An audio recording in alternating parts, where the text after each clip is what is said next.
Good morning, World of Rogues. Erin Rogoff here, ready to talk about books, because what else is there to talk about? A lot of things, including my brother graduating from high school yesterday, but right now I want to talk about books, even though I couldn't be prouder of my brother. I mean, the graduation ceremony was beautiful, all his friends graduated, and my brother, he got an award in some sort of scholarship thing, and he's going off to college in September, so I'm gonna miss him. It's gonna be weird not having him around 24/7, so I'm like feeling that emotional thing where I don't want him to go, but then I do want him to go. But right now I'm focusing on reading instead of focusing on the fact that my brother is not going to be here the entire time. But right now I want to talk about Under the Dome, written by Stephen King. This is a science fiction, horror, and suspense novel, and I will admit to watching the first few episodes of the TV series on Amazon. And then I remembered my promise to myself to read the books before seeing the movies or the TV shows. It's been hard to remember because the show is really, really good, so I can only imagine that the book is going to be even better. And now something a little out of character, I got a few romance books by an author that was recommended to me a while back. Starting with When It Happens by Susan Colasanti. Forgive me if I pronounced the name wrong. But in this young adult fiction romance novel, Sarah is the smart girl, Toby is the slacker rock star, and Toby falls for Sarah, then tries to win her heart by getting his grades up. So will he sing a love song for her at his next gig? I don't know. I read something like Fate, which is actually the title of the book that I had before, and I figured why not buy the rest of the books written by Susan Colasanti. And if you haven't realized this before, it doesn't take a lot for me to buy a book. A friend can say, hey look, Erin, there's a book, and I will buy it if it looks like an interesting read. I mean, I kind of did judge the book by the cover a little bit, but the storyline is still really cool. I'm a little more than halfway done with it, and I am not disappointed in this book. Oh my gosh, this is a perfect summer romance novel. And I'm not feeling sick to my stomach when I read it, so that's also a plus.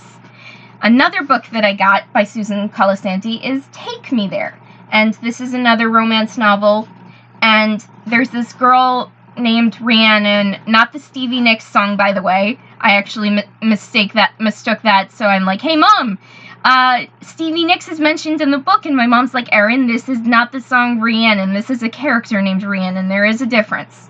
So anyway, Rhiannon is depressed after her boyfriend breaks up with her, and she wants him back, and then Nicole's ex-boyfriend returns, but she has a new crush, and Rhiannon and James are friends, but he likes her more and more after a time. So will they stay friends, or will they get together? So we'll see what happens. And tell me in the comments below if you think boys and girls can be best friends without dating. I think they can, book-wise, because of Harry Potter and Hermione Granger. Reality-wise, me and one of my former friends from high school. It's complicated, and I don't feel like explaining this one, so I'm just going to move on. The next book that I got by Susan Colasanti is Waiting for You. So in this novel, there's this girl, Marisa, who's in her sophomore year of high school, and she searches for a boyfriend. So when popular boy Derek asks her out, she thinks her loneliness is left in the dust. But their relationship is rocky at best, and when Marisa's parents split, she gets in a fight with her bestie, and she finds out something totally shocking and disappointing about Derek. And lo and behold, a new boy comes along, but she doesn't know who this guy is. Or does she? So that's a little bit of mystery in this young adult fiction romance novel. And then the final book that came in the mail today is So Much Closer.